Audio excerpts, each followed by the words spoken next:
Երեք թեմա ունեմ ասելու, առաջի թեման վերաբերվում է արցախցիների սոցիալական պաշտպանությանը, մշակել ենք փաթեթ սոցիալական պաշտպանության,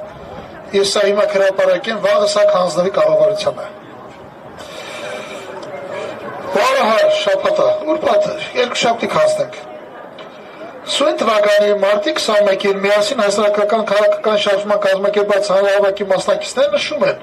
որ Արցախից Հայաստանի Հանրապետություն բռնախախտած մեր հայրենակիցները ըստ էության զրկված են ապրելու ու աշխատելու նորմալ պայմաններից։ Պետությունը, որի գործողությունների հետևանքով այդ մարդիկ զրկվել են աշխատանքից տուն ու տեղից, տարրական կենցաղային պայմաններից, ըստ էության համակարգված գործողություններ չի իրականացնում արցախցիների բնականon կենսագործունեությունն ապահովելու ուղղությամբ, արհեստական քաշքշուկները մոգնում նրանց քաղաքացիության մասով։ Արցախում նրանց ունեցած սոցիալական երաշխիքների նկատմամբ ունի արհամարհական վերաբերմունք, խեղճուկ ու ոչ հուսալի միանվար նպաստները տրամադրում եւ այլն։ Դրանք կապված միասին շարժումն առաջարկում է վերջապես համակարգված պետական հիմքերի վրա դնել արցախայցյան սոցիալական պաշտպանությունը։ Առաջարկվում է նախ առաջ ստեղծել արցախցիների սոցիալական պաշտպանության պետական հիմնադրամ, որը կկենտրոնացնի ինչպես արտասահմանի ստացվող եւ ստացված օգնության, նաեւ մասնավոր կողմից նվիրաբերված, այնպես էլ հանրապետական բյուջեից հատկացող գումարները, ապահովելով դրանց նպատակային եւ վերահսկելի ներդրումը երկու հիմնական ուղղություններով՝ պայմանային ապահովում եւ բնակարանային ապահովում։ Պայմանային ապահովության մասով զինահարած քաշքշուկների վճարել բռնագաղթած անձանց աշխատանքային հատուկ զինվորական թոշակները ու նպաստները։ Մարդ Արցախից եկել է, այնտեղ թոշակ է ստանում, այստեղ իրան թոշակ չեն տալի։ Ասում են 40,000 դրամ յոլա գնա։ Իրանք էլ իրաց հանել են արցախցիների նուդից։ Ոչ են նահանը, չեն վտարել։ Հանեց վտարեց, չի ասեց գնաց կստից։ Եվ բոլոր արցախցիներին, որոնք մինչև բռնագաղթ աշխատել են Լեռնային Ղարաբաղի պետական հիմնարկություններում եւ ձեռնարկություններում, վճարել հարկադրական պարապմունքի գումար, նրանց աշխատավարձի 50%-ի չափով հաշված 2023 թվականի օկտեմբերի 1-ից։ Սա Հայաստանի Հանրապետության աշխատանքային օրենսդրությունն է։ Երրորդ, ապահովել ընտանիքի մեկ անդամի հաշվով եւ չափահաս եւ անչափահաս ամսական 55,000 դրամ եկամուտ սննդամթերքի ծախսերի համար։ Այն դեպքում, եթե այդ գումարը չի երերքում, 55,000 դրամ չէ։ Այդ դեպքերում, երբ նշանակված կենսաթոշակների կամ պարապմունքի վճարման արդյունքում նշված 55,000 դրամը չի ապահովում, սահմանել ընտանեկան նպաստ տարբերության չափով։ Բռնագաղթած մեր հայրենակիցներին պետք է հատկացնել նվազագույն բնակտարածություն մեկ շնչին 8 քառակուսի մետր հաշվարկով,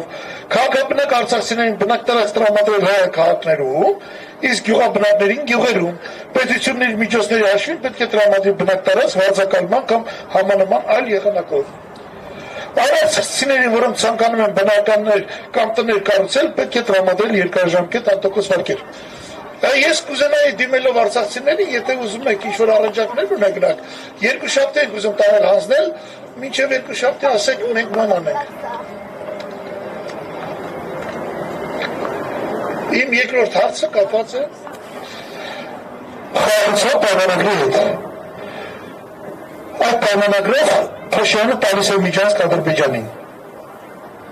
Մենք արդեն ըմբոշխնում ենք Հայաստանի տարածքային ամբողջականության վրա։ Մի պայմանագիր, որտեղ կողմերից մեկը ստորագրող Ադրբեջանը չի ճանաչում մյուս կողմի տարածքային ամբողջականությունը, մեր պատերազմի բում կարող է լինել։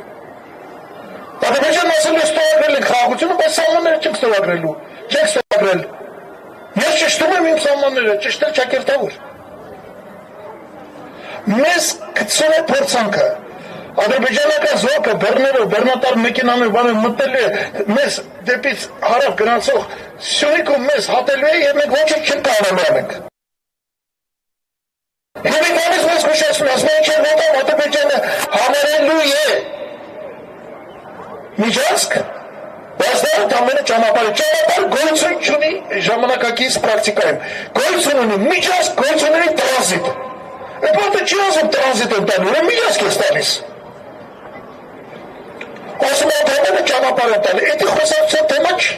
այդ բերելով չեն նկարագրում երկու երկրների հարաբերությունները։ Այդ պայմանագիրը աստված մեր ստորագրվի նոր փորձանքի առաջ կանգնեցել Հայաստանի Հանրապետությունը, ես այս գլխից ասում եմ ձեզ։ Հիշեք, ստորագրելուց հետո 10-15 օր հետո գնալու եք մեղրի չեք կարողանալու գնալ, ադրբեջանցի կանգնեցնելու են, ասելու են, հələ մենակ թող անցնել, հետո կմտածեն, քեզ կարելի է մեղրի գնալ, թե չէ։ Մեկ մարդ է դնելուց ես հարցնի, մեղրի ես գնում, ում մոտ ես գնում, ո՞նց է այդ մարդը անում է, այ միած զանգ ենք, էսա, բավական նշանակ։ Միամիտ չընդեք։ Ես ես ասում եմ, որ դու գիտեք այդ ասածները դժբախտաբար երբեմն իրականանալու անում են, իրականանալու հնարավորություն ունեն, իրականանում են։ Երբ ես երկու բառով խոսում պետք է ասեմ Գյումրիի ընտրների մասին։ Գյումրիը բավականին հետաքրքիր վիճակ։ Ակնհայտ է, որ ընդդիմադիր իրենց ընդդիմադիր հայտարարող բոլոր ուժերը միասին վերցրած զգալիորեն ավելի շատ են, քան բաները, քան իշխանության ներկայացուցիչները։ Այդ ուժերը մասնավորապես բավականին բարձր վարկանիշների Գյումրիով նախկին քաղաքապետ Վարդան Ղուկասյանը բարձր վարկանիշներ ունեն նաև մյուս ընդդիմադիրները Մարտուն Գրիգորյան, Ռուբեն Մխիթարյան, Մայր Հայաստան եւ այլն։ Բայց ես ուզում եմ նրանց զգուշացնել։ Գյումրիում խաղալու են այն խաղը, ինչ խաղացին Երևանում, ինչ խաղացին Վանաձորում։ Ֆորացնել են ձեզ Երևանում, հիշեք, Արենյանը 9% հավաքեց դարձավ քաղաքապետ։ Հայտ Մարությանը եկավ ձեզ խաբեց, ասեց ձայներ տվեք, վերջում ասեց, ինձ կմիանաք, չէ։ Այն մի Վարդան Ղուկասյան իր ուսուցումը ձայն տվեց Արենյանին։ Հայաստանում ընտրությունները հետաքրքիր են, հաղթում են այլ անունը քիչ ձայնն է հավաքում։ Շատ հետաքրքիր վիճակ է։ Հասկացեք։ Հիմա Գյումրիում կամ միացեք, կայացեք միասին հսկերենք ընտրությունները, կայացեք որ ընտրությունից հետո հաղթելուց հետո այդ խմբով, այդ բոլոր ընդդիմադիրներով գալի է Երևան իշխանապողությունը շարունակելու։ Գյումրիում քաղաքապետի հարց չէ։ Գյումրիում լուծվում է Նիկոլ Փաշինյանի իշխանության հարցը։ Ուրիշ հարց չկա, ուրիշ բան չպատկերացնեք։ Ես իմ ձայնը ուղղում ընդդիմադիրներին, հետո հատկապես Վարդան Ղուկասյանին, ի վիճակի եղեք բոլորին համախմբելու։ Մենք չենք կարող այսպես անտարբեր ձևով պետությունը մեր աչքի առաջ ես չեմ կարող տեսնել։ Ինչ որ մի հատ բան դավաճանել չասեմ, թշնամի եկե դառել է այս երկրում ղեկավար, մեր պետությունը կտրտում հանձնում է տալիս է։ Ինչ ուզում է անում ընտրությունների հետ։ Այդ բոլորը դառնում է դեմոկրատիա։ Մի հատ ուտիլիզացված Range Rover բերում ասում հատիկ բերելու են Range Rover-ները։ Ոչ մի դոլար բյուջեն նախատեսված չէ։ Ու չի եղել 8 տարվա մեջ։ Ես խնդրում եմ ձեզ, ձեր բարեկամներին, հարազատներին, Գյումրիում եւ այլն, այս բանը մեսիջներ ուղղածները հասցրեք նրանց։ Հասցրեք, որ վիճակը կրիտիկական է։ Մենք, ինչպես ասացինք, կլորսեղան կրավրի ենք հետո ստորագրություններ, պիտի հավաքենք քաղաքական գործունեությամբ, ինչքան կարողանում ենք, պիտի զբաղվենք, թեկուզ եւ շատ մարդով, թեկուզ եւ քիչ մարդով, ի վերջո մի օր պիտի հասնենք հաջողության։ Շնորհակալություն ձեր ուշադրության համար։